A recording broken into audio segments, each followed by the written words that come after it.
తరము వారికి వేరై రక్షణ పొందుడని వారికి హెచ్చరించారు. ఎలాంటి తరం అంట? మూర్ఖులైన ఈ తరము వారికి వేరై మీరు రక్షణ పొందండి అని అంటున్నాడు. హల్లెలూయా. కాబట్టి తరము వెంబడి తరము గతించిపోవచ్చున్నది, భూమి ఒక్కటే నిలిచి ఉన్నది. ఇక్కడ అంటున్నాడు ఆదికాండములో, నోవాహు ఈ తరములో నాకు నీతిమంతుడిగా ఉన్నాడు కాబట్టి నోవాహును బట్టి నేను ఈ తరము వారిని ఏం చేస్తున్నాను? చంపక నేను వారిని కాపాడుతున్నాను అన్నాడు. కాబట్టి నోవాహు యొక్క నీతిని బట్టి ఆ తరము వారిని రక్షించాడు. ఇది మనం విస్తరించాము. అయితే ఇక్కడ అంటున్నాడు, సొదొమ గొమొర్రా ప్రాంతములో లోతు అనబడిన నీతిమంతుడు ఉన్నాడు. ఈ యొక్క లోతును రక్షించడానికి దేవుడు ఏం చేశాడు? సొదొమ గొమొర్రా ప్రాంతాన్ని నాశనం చేసి లోతును మాత్రం రక్షించాడు. ఇక్కడ కూడా అబ్రహాము సంతానము ఆ తరములో వాళ్ళు చెడ్డవారైనప్పటికీ అబ్రహాముకి ఇచ్చిన మాట ప్రకారం దేవుడు ఏం చేస్తున్నాడు?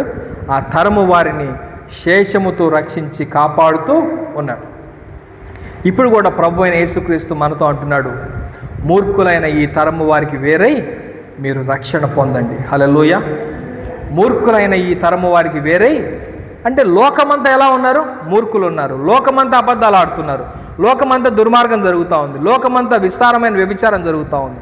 లోకమంతా విస్తారమైన మరి ఆ యొక్క మోసాలు, మరి కక్షలు, క్రోధాలు, గొడవలు, అల్లర్లు, మరి తాగుబోతుతనం అన్నీ జరుగుతూ ఉంది. ఈ మూర్ఖులైన ఈ తరం వారికి మీరు రక్షణ పొందండి. హల్లెలూయా. నోవాహు నీతిని బట్టి ఆ కుటుంబాన్ని కాపాడాడు. అబ్రహాము నీతిని బట్టి అబ్రహాము ఇశ్రాయేలీయులను దేవుడు కాపాడాడు. మరి లోతు యొక్క నీతిని బట్టి లోతు యొక్క బిడలను దేవుడు కాపాడాడు. ఈరోజు యేసు ప్రభు యొక్క నీతిని బట్టి మనలందరిని దేవుడు కాపాడుతూ ఉన్నాడు. ఇప్పుడు అంటున్నాడు, మీ నీతిని బట్టి నేను మీ బిడ్డలను కూడా కాపాడుతా. హల్లెలూయా. మీ నీతిని బట్టి మీ బిడ్డలను కూడా నేనేం చేస్తాను? కాపాడుతా. కాబట్టి ఇంతటితో నా మాటలు ముగిస్తాను. ఇంకా మరి ఒక భాగం ఉంది, కానీ మీరు వినటానికి మనసు మీకు అంత లేదు. అందులో ఇది చాలా పెద్ద సబ్జెక్టు. కాబట్టి వచ్చే వారం దీన్ని మనం ధ్యానించుకుందాం. ప్రార్థన చేసుకుందాం. ప్రార్థన చేసుకుందాం. మహాపరిశుద్ధ